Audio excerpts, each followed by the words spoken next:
Here's a short info section about Avocado that's perfectly styled for a mobile device. You can see the basic styles applied here, some padding for the body, a section with flexbox in the column direction with some gap, an image and a div with a heading and a paragraph. The heading has a font size of 2XL and the paragraph has a default font size.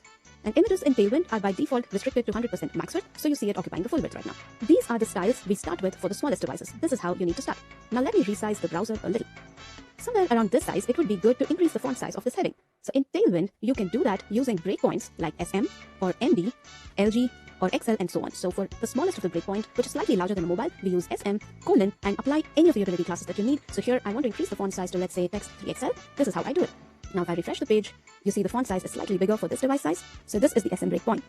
So this means the font size for the smallest devices is 2XL, and for anything above the SM breakpoint, it's 3XL. If you hover over this, you can see that this breakpoint means 640 pixels. So you see, you just need one single breakpoint and a utility class to change styles for larger devices. No writing lengthy media queries anymore. Alright, let's increase it even more for a slightly larger screen using the MD breakpoint. Let's say text 4XL. And now if I refresh, it's even bigger now. We have 2 different breakpoints and 3 different font sizes already. So the MD breakpoint is 768 pixels.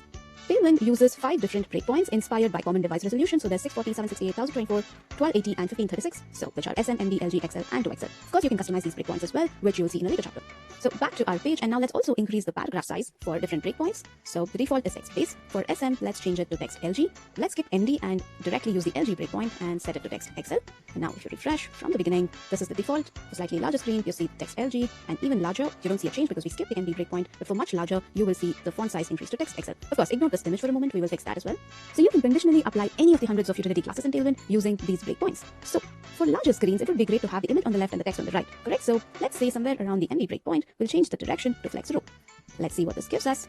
If you increase the browser width, yeah, you see the image and the text next to each other. Of course, the size needs to be fixed, but we have achieved that behavior. So let's simply add a max width to this image to restrict it to a particular width. Let's say something like max width 100, which sets it to 400 pixels. And now I think we'll have to refresh. Yeah, so now this is great.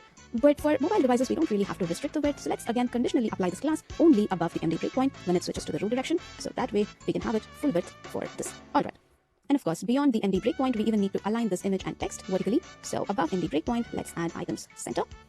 And also a gap, sorry, the gap is already applied. It applies for both the directions, so that works great. If you need a higher gap for above MD breakpoint, we can change that first, make it gap 8 or something like this. This is it. This is how you make responsive web pages using Tailwind. Let's practice this by trying out some common layouts in the next video.